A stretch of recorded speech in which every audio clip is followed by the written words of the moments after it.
નમસ્કાર, હું છું કિરણ કાપુરે. તમે જોઈ રહ્યા છો નવજીવન ન્યૂઝ. વરિષ્ઠ પત્રકાર પ્રશાંત દયાળ આપણી સાથે છે. જેતપુર મોરબી જે છે એ ખેડૂત આંદોલનનું અત્યારે કેન્દ્ર બન્યું છે અને ત્યાં ખેડૂતો આ મરણાત ઉપવાસ કરી રહ્યા છે છેલ્લા 2 અઠવાડિયાથી. તેનો કોઈ હજુ સુધી ઉકેલ નથી આવ્યો અને સરકારે તે અંગે કોઈ જવાબ નથી આપી રહી. આ પૂરો વિષય શું છે અને અત્યારે ખેડૂત આંદોલન કઈ સ્થિતિમાં છે તે વિશે આપણે પ્રશાંત દયાળ સાથે વિગતે વાત કરીએ. પ્રશાંતભાઈ, આ ખેડૂત આંદોલન તો અમદાવાદમાં એવું કહેવાય કે ભાઈ એનું જે પરિણામ આવવું જોઈતું હતું ના આવ્યું અને હવે મોરબી જેતપુરમાં જે વીજ થાંભલાને લઈને આખો મુદ્દો સળગ્યો છે, તો હવે આ કયા સ્ટેજ પર છે? કઈ સરકાર હજુ પણ કશું પહેલ કરતી હોય એવું દેખાતું નથી. શરૂઆતમાં ખેડ તારી વાત સાચી છે કે પહેલાં તો જે ખેડૂતોનો પ્રશ્ન છે કે એમના ખેતરની અંદર હાઈ પાવર ટેન્શનની લાઈનો નખાઈ રહી છે, એના કારણે ખેડૂતોની કિંમતી જમીનને નુકસાન થઈ રહ્યું છે. એ પ્રશ્નને તમે નકારી શકતા નથી અને સવાલ ત્યાં આવીને ઊભો રહે છે કે જો મારા ખેતરમાં થાંભલો નખાય છે તો ચોક્કસ મને વાંધો છે, પણ મારા ખેતરમાં વાંધો નથી. મારા ખેતરમાં જો થાંભલો નથી નખાતો તો પછી મારો વલણ અથવા મારો પ્રતિભાવ જુદો હોય છે. આ કિસ્સામાં એવું જ થયું છે ને, ખાસ કરી ગુજરાતની અંદર જે હાઈ પાવર ટેન્શન લાઈન નાખવામાં આવી રહી છે ત્યાં સમસ્યા એવી છે કે આપણી પાસે એવા ખેડૂતો નથી કે જેની પાસે 200, 500, 1000 વીઘા જમીન હોય કે જેના ખેતરમાં માની લો કે 2 કે 3 થાંભલા આવે તો એને વાંધો નથી. આપણે ત્યાં વીઘા, 2 વીઘા, 5 વીઘા, 10 વીઘા. હવે એ જમીનમાં એ વાવેતર કરવું પછી અઘરું છે, એના માટે મુશ્કેલ છે. કારણ કે નિયમ પ્રમાણે કેટલો પાવર ત્યાંથી વહન થવાનો છે એના આધારે એ જે થાંભલો કે વાયર છે ત્યાંથી તમારે 9 મીટરથી લઈ 69 મીટર સુધીની જગ્યા છોડી દેવાની છે. ત્યાં તમે ખેતી નથી કરી શકતા. અને એમાં પણ ખાસ કરી જો તમે બાગાયતી ખેતી કરો છો તો તમને બાગાયતી ખેતી કરવાની ત્યાં છૂટ જ નથી. બરાબર છે? તો ઘણું બધું મોટું નુકસાન ખેડૂતોને છે. હવે આ આંદોલન પકડાયું કેમ? આખી પહેલી વખત આપણા ત્યાં ગુજરાતની અંદર હાઈ પાવર ટેન્શન લાઈનો ખેતરમાંથી પસાર થઈ તો એવું નથી. એક મત એવો પણ છે કે સરકાર કાયમી ધોરણે આનો કોઈ ઉકેલ લાવે અને હાઈવેને સમાંતર કે રેલવેને સમાંતર લાઈનો નાખે તો કોઈના ખેતરમાં વાયર નાખવાની, થાંભલો નાખવાની જરૂરિયાત નિર્માણ ન થાય. સરકારે એવું નથી કર્યું. ચાલો, નથી કર્યું તો હવે કોઈકના જ ખેતરમાંથી તો જવાની જ છે આ લાઈન. વિકાસ પણ એટલો જરૂરી છે. જેમ ખેતી અનિવાર્ય છે, ખેતી વગર આપણે નહીં જીવી શકીએ, એમ વિકાસ આપણને જે પાવર જનરેશનની જરૂર છે એ પણ એટલી જ અનિવાર્ય છે અને નકારી શકતા નથી. આ વખતે વિરોધ કેમ થયો આટલો વ્યાપક? પહેલાં પણ લાઈનો નખાઈ ત્યારે પણ વિરોધ હતો. આ વખતે વધારે વિરોધ એટલા માટે થઈ રહ્યો છે કે પહેલાં જે કંઈ લાઈનો નખાઈ એ સરકારી કંપનીઓની હતી. એટલે લોકો એક પ્રકારનું કૂણું વલણ આખા મામલામાં અપનાવ્યું હતું કે એવી સરકાર છે ને. સરકાર એટલે કોણ? આપણા જ રાજ્યની વાત છે ને. આપણા રાજ્યની સરકાર જો આવું કંઈ કરતી હોય તો ચાલો બાંધછોડ કરવા તૈયાર થઈએ. આ વખતે ખેડૂતો જિદ્દી એટલે થયા છે, ખેડૂતો જિદ્દી થયા છે, હું એવો શબ્દ વાપરીશ કે આ જે વીજ કંપની છે તો ખાનગી છે, અદાણી છે કે બીજી કોઈ કંપની છે.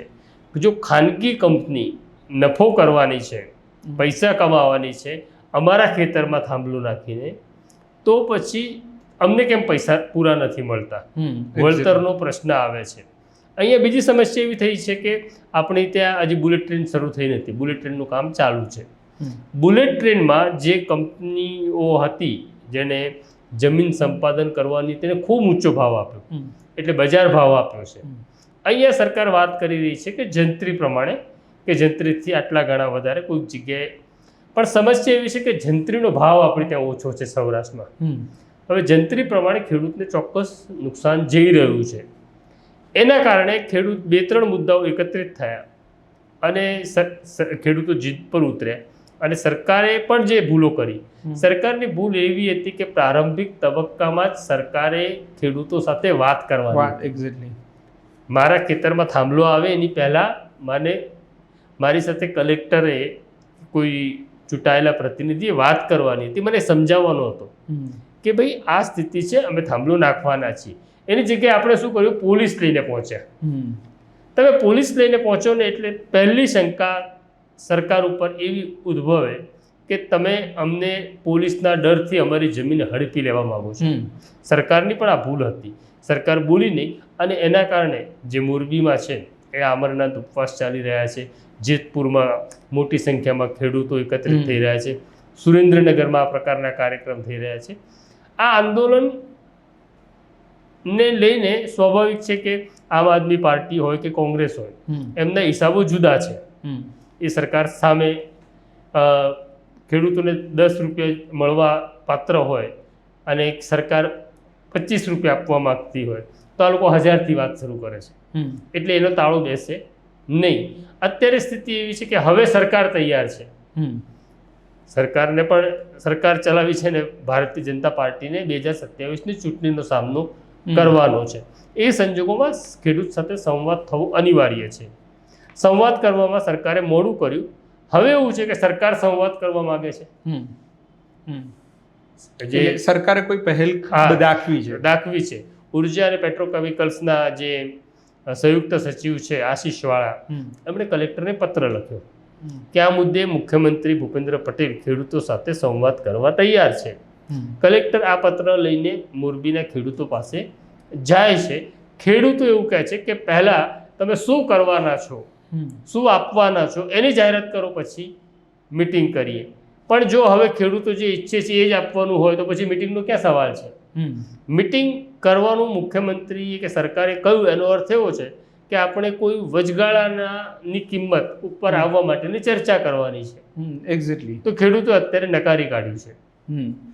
પણ આ સરકારના પક્ષે જે ભૂલ દેખાય છે એ એવું છે કે ભાઈ જ્યારે આટલા સ્કેલ પર, એટલે કે છે કે 26 જિલ્લાઓમાં આ વીજ પોલ નંખાવાના છે, એમાં આટલા બધા એફેક્ટેડ ખેડૂતો છે અને સામે પ્રાઇવેટ કંપની છે, તો સરકારની એ ભૂમિકા અગાઉથી જ બનવા જેવી હતી ને કે કોઈ પણ રીતે આ મામલો શાંતિથી પૂરો થાય. આમાં આંદોલન સુધી વાત થાય, વિરોધ પક્ષ આવે, પછી અમરનાથ ઉપવાસ થાય અને પછી સરકાર આવે, તો એ તો સરકારની ભૂલ છે. નહીં, સરકારની ચોક્કસ ભૂલ છે કે હમણાં સુધી જે થયું એમાં એવું છે કે જેટકો કંપની, જે ગુજરાત સરકારની કંપની છે, UGVCL કે PGVCL, જો આ કામ કરતી હોત તો આટલો વિરોધ ન થયો.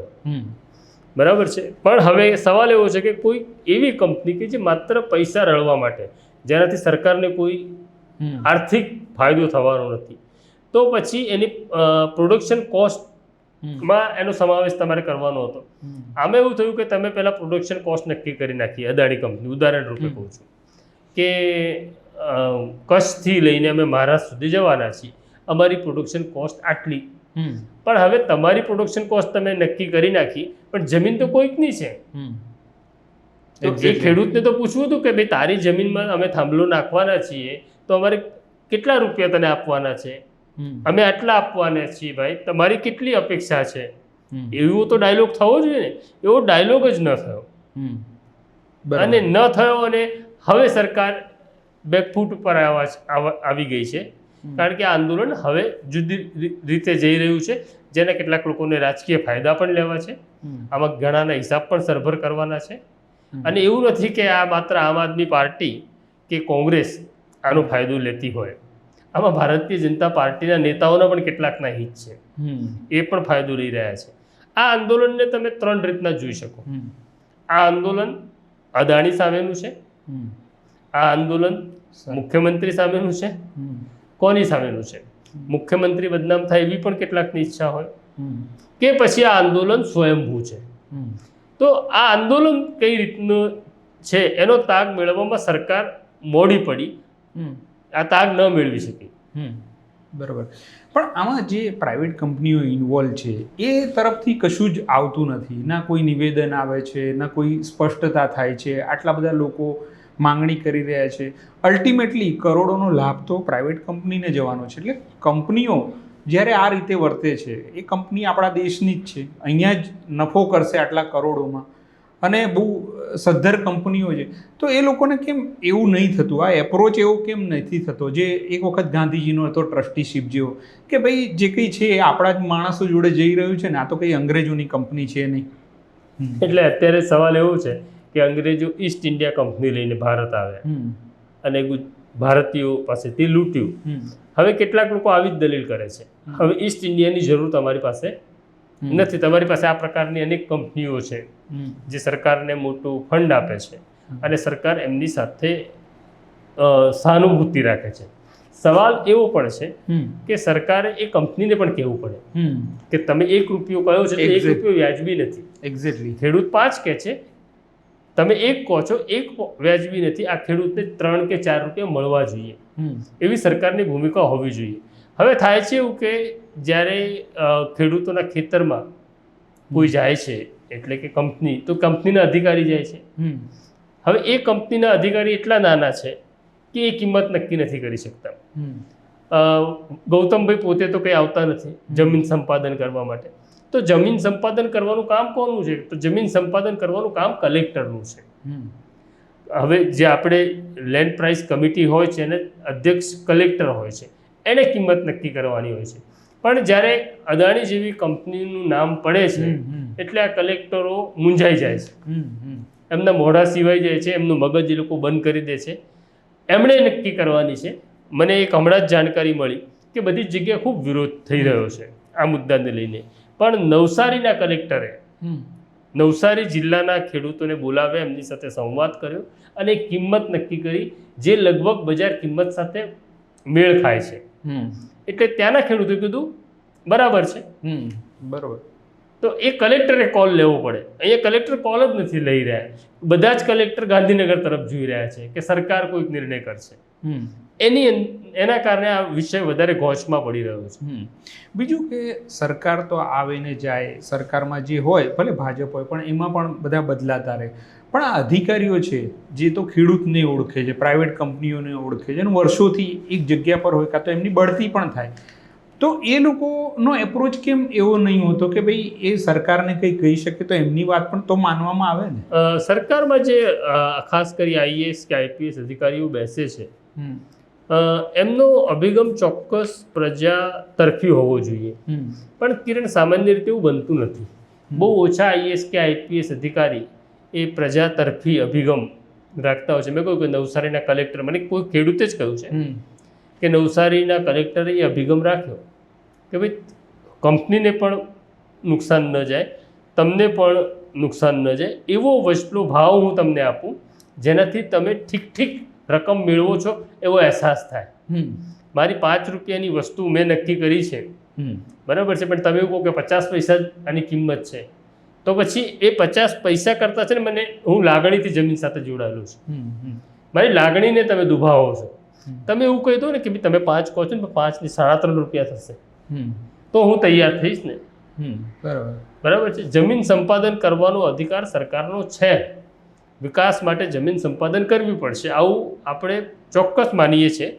પણ એને કંઈક તો જીવવા જેટલી રકમ તો મળવી જોઈએ ને. એ આપણે એનો રોટલો છીનવીને વિકાસ કરવા જઈશું, ખેડૂત દુઃખી હશે તો શું કરીશું આપણે?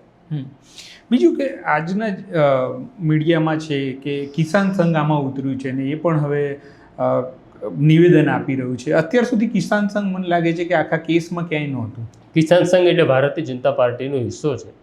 કિસાન સંઘે પહેલાં બોલવાની જરૂર હતી. કિસાન સંઘ બોલ્યું હોત અને કિસાન સંઘે આ આગેવાની લીધી હોત તો મને એવું લાગે છે કે બીજા રાજકીય વિરોધ પક્ષોને આમના નેતા બનવાની તક ન મળતી. પણ કિસાન સંઘ એમાં પાછળ રહ્યું, કારણ કે સરકાર સામેની વાત હતી. પણ કિસાન સંઘ એ સમજવું જોઈએ કે તમારું અસ્તિત્વ જ ખેડૂતને કારણે છે. જો ખેડૂત તમારાથી નારાજ હશે તો શું કરશો?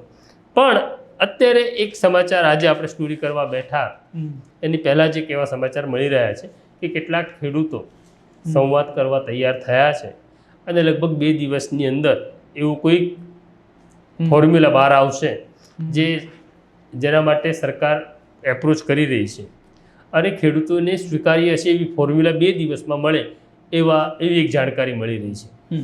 હવે છેલ્લો સવાલ કે જ્યારે આ પ્રકારનું આંદોલન થઈ ગયું, હવે એ પ્રસર્યું ને હવે સરકાર ટેબલ પર બી આવવા માંગે છે, પણ એક સમયે જ્યારે સરકાર આના તરફ ધ્યાન નહીં આપ્યું એટલે સરકારનો એપ્રોચ એવો હોય કે ભાઈ આ પતતું હોય તો પતી જવા દો, આ ભાવમાં ને બધે જો નીકળી જાય તો પછી કશું થાય તો આપણે જોયું છે. ચોક્કસ આવા 2 છે.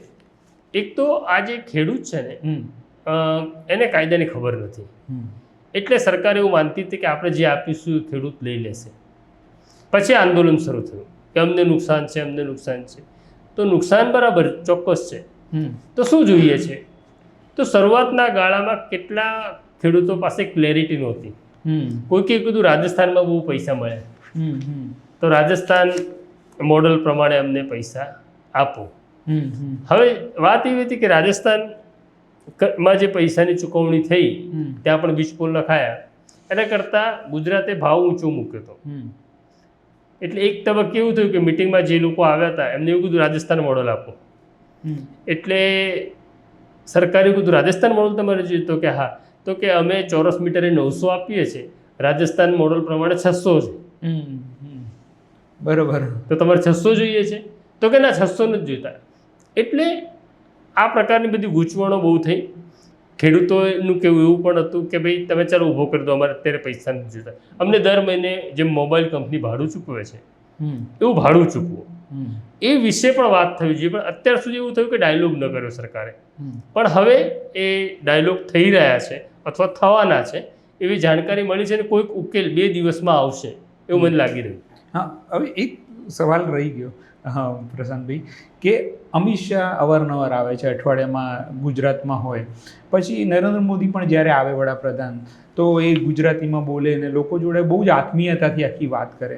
તો આમ છે ને, પોલિટિકલ હોય કે બીજા બધા બદલીઓને લઈને એમની ચાંપતી નજર અહીંયા હોય, તો આ બધા બાબતમાં પ્રજાના પ્રશ્નો હોય ત્યારે નજર ના હોય ને? ચોક્કસ આ કંઈ નાનો પ્રશ્ન નથી. હા, આ પ્રશ્ન એવો છે કે 2017ની અંદર ભારતીય જનતા પાર્ટી પટેલોને નારાજ કરી ચૂકી છે અને 99 ઉપર આવી ગઈ હતી. એટલે માંડ માંડ સત્તા સુધી પહોંચી છે. ભાજપના સત્તાધીશોને, ખાસ કરી નરેન્દ્ર મોદી કે અમિત શાહને ચોક્કસ ખબર છે કે પ્રશ્ન કેટલો ગંભીર છે અને કેટલું મહત્ત્વ મળવું જોઈએ. અને એ ખાલી સુપરવાઇઝ કરતા હશે એટલું જ નહીં, સૂચના પણ આપતા હશે કે કઈ દિશામાં આપણે વાત કરવાની છે. એક પ્રશ્ન કદાચ તને એવો પણ થાય તો અમિતભાઈ કેમ નથી વાત કરતા ખેડૂતો સાથે? તો અમિતભાઈ કે નરેન્દ્ર મોદી એટલે પણ વાત ન કરે કે જો એ મંત્રણા પડી ભાંગે તો બિલ એમના નામે ફાટે, કે નિષ્ફળ રહી વાત. અમિતભાઈ પડે તો જ્યાં સુધી સફળતાનું બિલ તૈયાર ન હોય ને ત્યાં સુધી મિટિંગમાં અમિતભાઈ ના આવે. તો ત્યાં સુધી આ આખો લડાઈનો દોર સંભાળવાનું કામ ભૂપેન્દ્રભાઈનું કે હર્ષ સંઘવીનું છે. ઓકે, તો સરસ રીતે આ વાત મૂકી આપી પ્રશાંતભાઈ. તમે આ સત્તાનો ખેલ છે અલ્ટિમેટલી, તો આ પ્રકારની સ્ટોરીઝ લઈને અમે નવજીવન ન્યૂઝ પર સતત આવતા રહીશું. અમારી ચેનલને જરૂરથી સબસ્ક્રાઈબ કરશો. નમસ્કાર. વૈષ્ણવજન તો તેને કહીએ જે પીડ પરાઈ.